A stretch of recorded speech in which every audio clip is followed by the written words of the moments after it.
गर्मी का माहौल है, देखने में अक्सर आता है कि इस माहौल के अंदर बच्चे जो सबसे ज़्यादा प्रभावित होते हैं, लूज़ मोशन जैसी परेशानियां और दीगर जैसे उल्टी, दस्त, ये तमाम चीज़ें जो बच्चों के अंदर क्रिएट होती हैं, इसकी वजह क्या रहती है और क्या कारण रहते हैं इसके, और इसका ट्रीटमेंट क्या है, किस तरीके से डॉक्टर्स से संपर्क में आना चाहिए, कितना समय इसमें लगभग लगता है, बच्चों की पोजीशन क्या बनती है, इसकी जो तमाम जो जानकारियाँ हैं वो हम जानेंगे। डॉक्टर अरुण जैन के पास अभी हम मौजूद हैं। अरुण चाइल्ड स्पेशलिस्ट हॉस्पिटल है यहाँ। हम लोग डॉक्टर साहब से जानेंगे कि क्या किस तरीके से क्या पोजीशन क्रिएट होती है। डॉक्टर साहब, सबसे पहले ये बताएं, ये गर्मी का माहौल जो चलता है, इस माहौल के अंदर अक्सर देखने में आता है उल्टी, दस्त वगैरह, लूज मोशन, ये सारी शिकायतें जो बनती हैं, मतलब क्या इनका समाधान और कितना जल्दी करना चाहिए? क्योंकि देखने में आता है अक्सर लोग ढिलाई करते हैं, उसके बाद कंडीशन सीधी एडमिट करने की बनती है। जी नमस्कार, मैं डॉक्टर अरुण जैन, नवजात शिशु एवं बाल रोग विशेषज्ञ। जैसे जैसे बदलाव आ रहा है मौसम में, तेज़ी से गर्मी पड़ रही है, उसी तेज़ी से बच्चों में उल्टी, दस्त और बुखार की शिकायत बढ़ती जा रही है। और उसका मुख्य कारण है बच्चों का खान पान। मेनली बच्चे आजकल के junk food, Pepsis, colas, junk food लेते हैं। पिज़्ज़ा, बर्गर, पैटीज़ वाले बच्चे हैं, नॉर्मल खाना नहीं खाते हैं, बाहर का खाना खाते हैं। प्लस तापमान स्कूल जाते समय 45 होता है और घर में 20 डिग्री होता है। तो ये जो वेरिएशंस हैं खाने का और टेम्परेचर का, ये बच्चों के लिए काफ़ी घातक सिद्ध हो रहा है और इसमें बच्चों को तेज बुखार, उल्टी, दस्त की शिकायत हो रही है। ये अवस्था अगर थोड़ी बहुत है तो आप घर पे कंट्रोल कर सकते हैं, लेकिन अगर बहुत ज़्यादा डिहाइड्रेशन यानी कि पानी की कमी के लक्षण बच्चों में आते हैं, जैसे कि बच्चे की आंखें गड्ढे में चले जाना, बच्चे का होंठ सूख जाना, गला सूख जाना, बार बार पानी मांगना, बच्चे की खाल को दबाने पे वो खाल अपनी जगह पिचक जाती है, वापस नहीं आती 5 सेकंड के अंदर, या पेशाब का कम आना, बच्चे को बेहोशी आना, मूर्छित हो जाना। अगर ये सारे फीचर्स बच्चे में डेवलप हो रहे हैं उल्टी, दस्त के, तो समझिए कि पानी की अत्यधिक कमी है।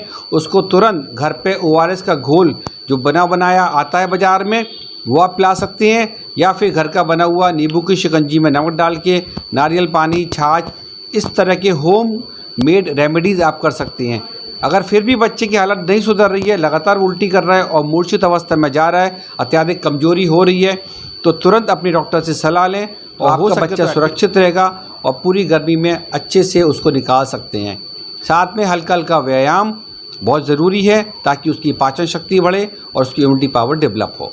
डॉक्टर साहब, एक चीज़ गर्मी का माहौल होता है, ख़ास तौर पर देखने में आती है, छोटे बच्चे होते हैं तो अक्सर उन लोग बच्चों की डिमांड रहती है, जैसे ठंडा पानी, गर्म पानी दिया जाए तो उसको इग्नोर कर देते हैं, ठंडी चीज़ें उनको चाहिए, तो इसके क्या प्रभाव पड़ते हैं बच्चों पर? जी, अक्सर बच्चों की डिमांड एकदम ठंडे पानी की होती है और स्पेशली जब वो स्कूल से लौट के आते हैं गर्मी में, तो सबसे पहले फ्रिज खोल के ठंडा पानी पीते हैं। तो ये उनके लिए कभी कभी नुकसानदायक हो सकता है। इससे बच्चे का गला ख़राब हो सकता है और कई बार देखा गया उनको खांसी, जुकाम की भी शिकायत हो जाती है। तो इम्पॉर्टेंट ये है कि बच्चों को तुरंत तो एक तो ठंडा पानी, बिल्कुल चिल्ड पानी जो निकालते हैं फ्रिज से, वो ना दें। कोशिश करें उबाल के रख लें मटके में, थर्मस में, वो पानी पिलाएं। और अगर फिर भी वो नहीं मानते हैं तो ठंडा पानी मांगते हैं तो थोड़ा मिक्स करके दीजिएगा। एकदम बहुत चिल्ड पानी ना दें, वो बच्चों को किसी ना किसी रूप में नुकसान पहुंचाएगा।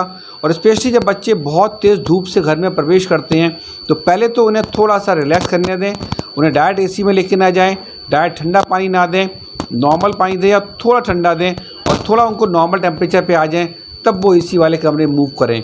तो वाइड फ्लक्चुएशन ऑफ टेम्परेचर और चिल्ड पानी का कॉम्बिनेशन बच्चे के लिए ख़तरनाक साबित हो सकता है, उसे खांसी, जुकाम, बुखार कर सकता है। तो सब एक चीज़ और है, जैसे कोरोना तो निकल गया, लेकिन अब एक वायरल के रूप में अब भी हम लोगों के बीच है, तो केसेस भी धीरे धीरे बढ़ रहे हैं। तो बात करते हैं कोरोना को लेकर, तो किस तरीके से सावधानियां क्योंकि सावधानी तो बरतनी ही चाहिए, क्योंकि जो एक बार जो भी मर्ज़ आ जाता है वो तो हम लोगों के बीच में ही रह जाता है। तो किस तरीके से अगर कुछ ऐसे लक्षण या कुछ चीज़ें, क्योंकि ये समय समय पर होता रहेगा। कोरोना की जैसे बता रहे हैं चौथी लहर अब चल रहा है, लेकिन ये ईश्वर का शुक्र है कि ये बहुत माइल्ड फॉर्म में है और ये as a flu like symptoms, जैसे कि हल्का सा हमको नॉर्मली सीजनल बुखार खांसी जुकाम होता है, इस रूप में प्रेजेंट कर रहा है। किसी किसी में पेट में दर्द, उल्टी और बुखार के रूप में प्रकट हो रहा है ये। तो इसमें बहुत ज़्यादा घबराने की आवश्यकता नहीं है। इसको नॉर्मली जो हम ट्रीट करते हैं फ्लू की तरह, उससे ट्रीटमेंट अगर करते हैं तो पूरी तरह से क्योर है। बस ज़रूरी है सावधानी बरतने की, क्योंकि बच्चों में ये जो बीमारी आती है वो बड़े से ही आती है। तो बड़े अगर सावधानी बरतेंगे, जैसे घर से बाहर जाके सिंपल से एक चीज़ करनी है, मास्क लगाना है, ज़रूरी हो तो सोशल डिस्टेंसिंग अगर है तो बहुत अच्छी बात है, नहीं तो अवॉइड कर सकते हैं भीड़ भाड़ इलाके को। और इम्यूनिटी डेवलप करने के लिए बच्चों में टीका लगा सकते हैं, बड़े लोग भी फ्लू की वैक्सीन लगा सकते हैं। हैंड वॉशिंग करें, अच्छा पौष्टिक आहार खाएं। तो ये जो प्रॉब्लम्स हैं, ये कोरोना एक जा नहीं सकता, ये हमारे बीच ही रहेगा, लेकिन हमें इसके प्रभाव को कम करना है और अपने अंदर स्ट्रॉन्ग इम्यूनिटी डेवलप करनी है। खाने पीने से, रोज़ वॉक करने से, एक्सरसाइज करने से, डिस्टेंस बनाने से और जितने भी प्रिकॉशंस होते हैं कोरोना के लेने से, अगर हम इन सब चीज़ों का पालन करेंगे, बीमारी होने पर उसको इग्नोर ना करें, तो हम काफ़ी हद तक इस पर काबू पा सकते हैं। बहुत ही ज़्यादा सीरियस केसेस इस समय नहीं मिल रहे हैं, इसलिए अत्यधिक पैनिक होने की आवश्यकता नहीं है, ज़्यादा चिंता करने की ज़रूरत नहीं है। अगर आपको कुछ भी लगता है, बुखार, खांसी, जुकाम, पेट में दर्द, उल्टी, तो तुरंत अपने डॉक्टर से सलाह लें।